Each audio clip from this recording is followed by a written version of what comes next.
I'm going to share with you today 24 things you can declutter in 2024. I shared this on Instagram a few weeks ago and it got heated. I never thought it would be this controversial. This video got over 3 million views on my Instagram. It has over 1,000 comments and a lot of people loved this and found it helpful, but there were also a lot of people who thought it was ridiculous, who couldn't relate to this, who were just, I guess, triggered by some of these things. And as you're going through this list, if you feel like there's something that you're like, no, absolutely not, I cannot get rid of that, then that's absolutely fine. You can keep it.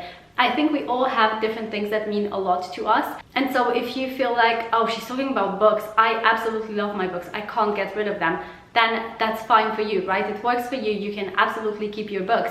But this is just to give you ideas, because a lot of the times, you know, we live in our homes for quite a while and then we kind of become a bit immune or kind of blind to all the clutter that's around us. And so the whole point of this list is to give you ideas on things that you might not even notice anymore, but that are taking up a lot of space in your home, that might not mean a lot to you, might not bring value to your life, and you can absolutely get rid of. So that's the whole point of this video, is to help you out, to give you some ideas. So yes, if you find something on this list that you absolutely don't agree with, that's absolutely fine. And no, I don't take it personally, honestly. Comments like this don't bother me anymore. But yeah, do let me know in the comments below if you actually do disagree with something. I would really love to hear from you and see how you're getting on with your decluttering. So let's go ahead and get started. The first thing on this list is books you won't reread. Now, I know books especially can be very controversial, but I do think we have so many books in our homes that maybe we didn't even like, maybe we thought we're okay, but we're definitely not going to read again.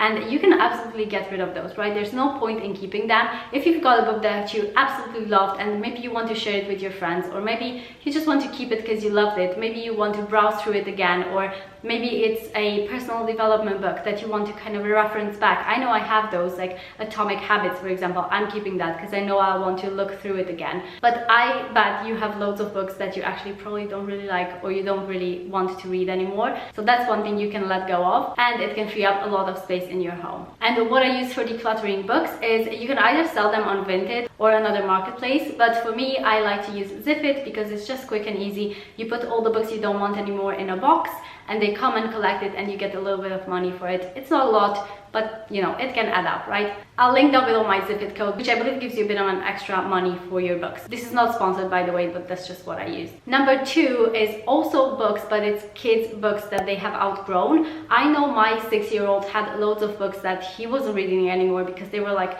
baby books or just really small books that he wasn't interested in anymore. And so we got rid of those. We did keep a fair few just for my daughter, who is still a baby, but I'm not keeping mountains of books for her because we actually do like to go to the library quite a bit, and so we get books from there. We always have a new rotation of books that they can read through, and I feel like there's less pressure on me to have this massive bookcase of books for them, right, to keep them entertained. And I do like the library. It's free and you get, you know, a variety of books without cluttering up your home. So outgrown kids books can definitely go for us.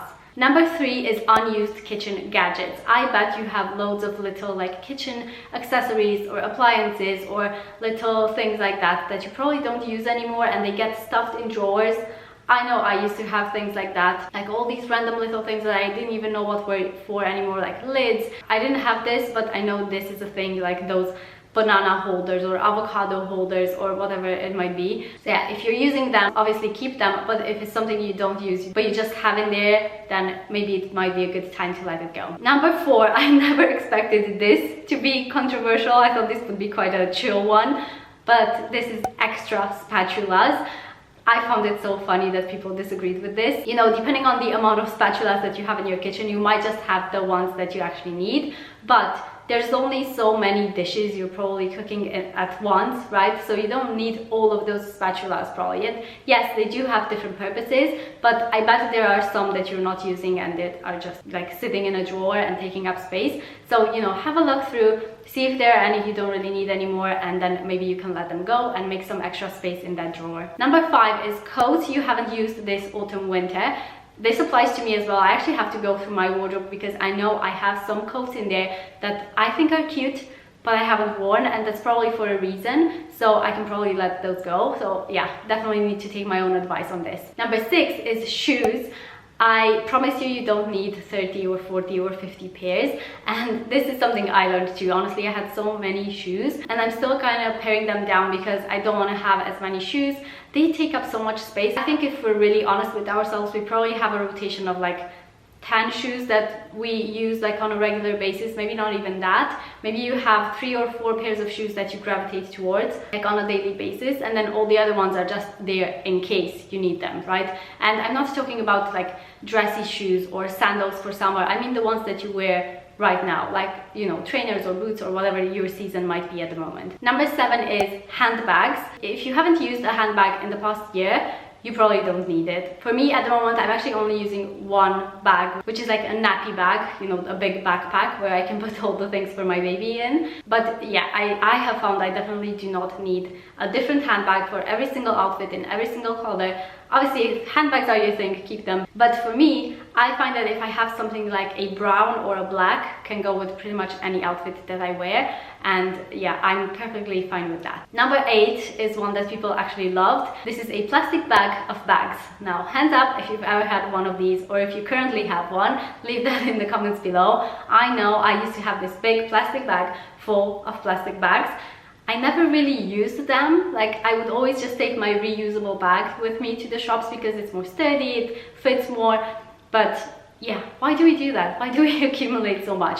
Nowadays, I don't really buy plastic bags anymore, but you know, sometimes you will get random things in a plastic bag and so you have no choice. But our house is pretty much plastic bag free at the moment. And for plastic bags, you can actually recycle them at Tesco's. I know they have maybe other supermarkets as well, but our local Tesco, you can take all the plastic bags and they actually do recycle them. They use them in different things. I think they turn them into rubbish bags, I believe. Number 9 is hats. Honestly, we as well had so many of these. It's just one of those things that are they're cute to wear, especially for children, and so you accumulate more and more and more until you have this big pile of hats. Go through your hats and purge the ones that you don't really wear anymore, or you don't really like anymore, or you just don't need. Number 10 is toys that they ignore.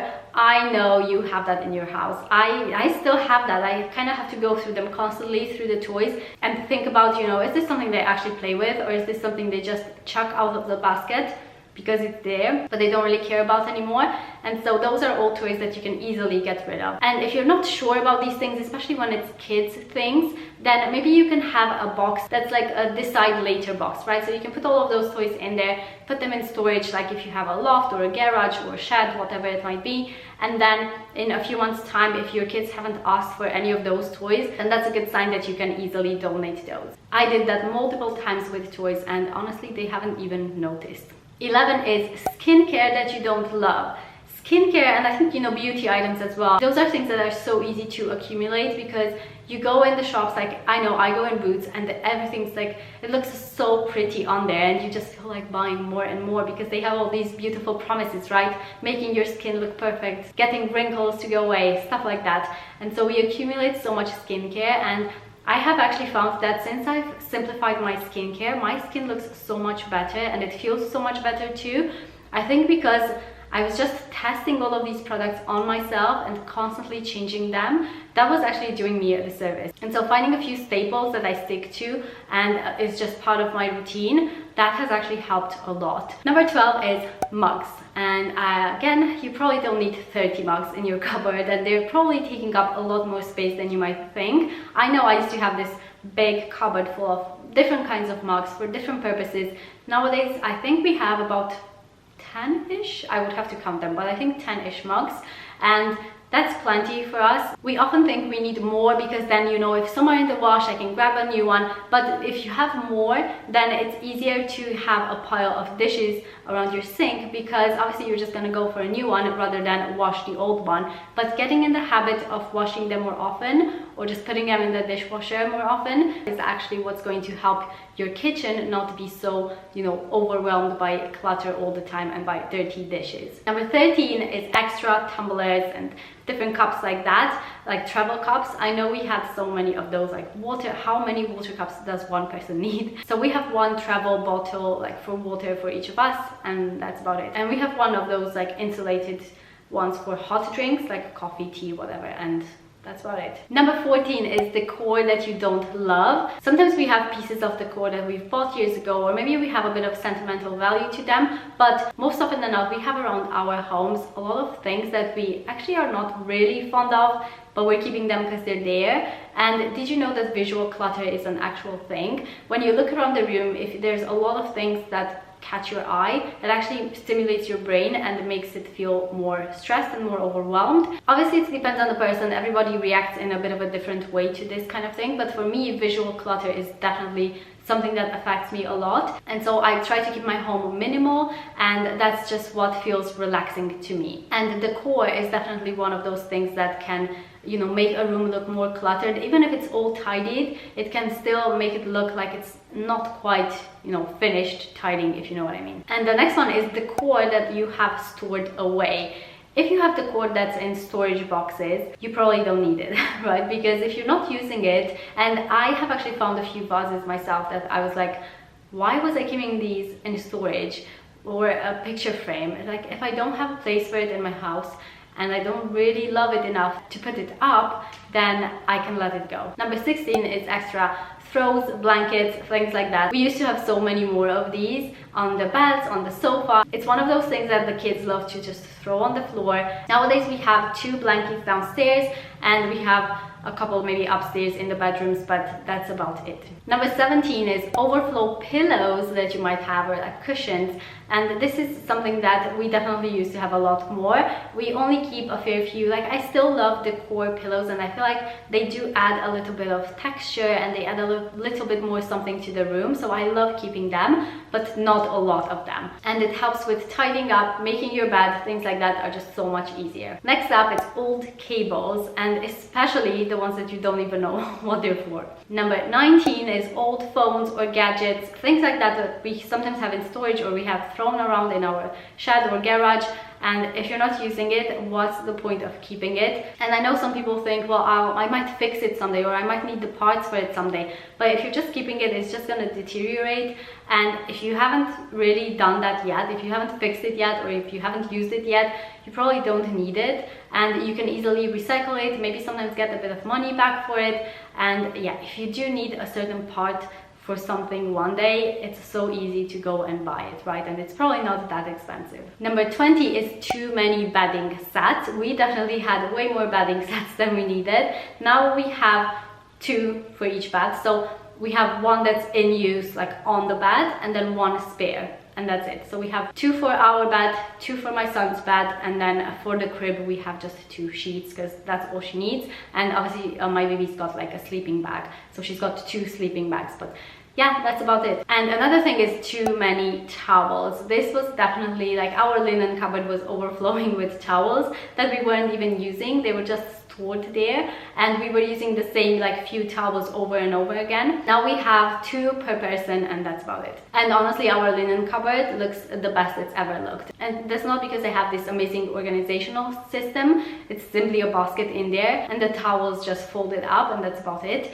It's just because we have less stuff, and so it's very easy to keep it organized. Next up, we've got scribbled papers and artwork and things like that. Like, you know, when your kids come home from school with a piece of white paper that's got like a line on it, and it's so easy to accumulate those kinds of papers around the house. So just go through your house, grab those and put them in the recycling. I'm pretty sure they're not gonna miss those. Next up, we've got unwanted gifts, and I'm filming this in January, and I know there's gonna be a lot of us, you know, with unwanted gifts that we got from Christmas or maybe birthdays, whatever it might be. And I know it can be hard to let go of those things, especially because it's usually from somebody that you love or you care for. But getting rid of a gift like that, it doesn't mean you don't love them. It doesn't mean you don't appreciate them. Honestly, I would never get offended if somebody re-gifted or gave away a gift that I gave them. And I think it might be the same for you, right? If it's somebody you love and you gave them a gift, they're not really keen on it, or they know they're not going to use it, then it's absolutely fine to give it away. You know, it's nice to say thank you and to appreciate the gift, appreciate the gesture,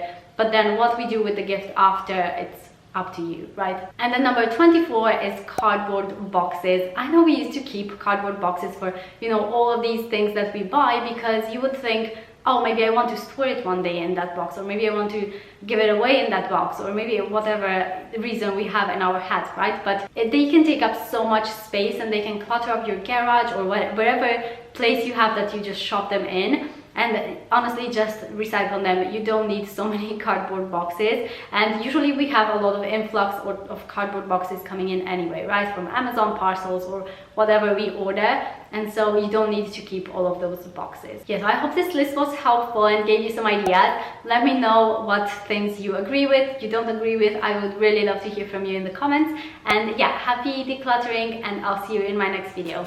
Bye guys.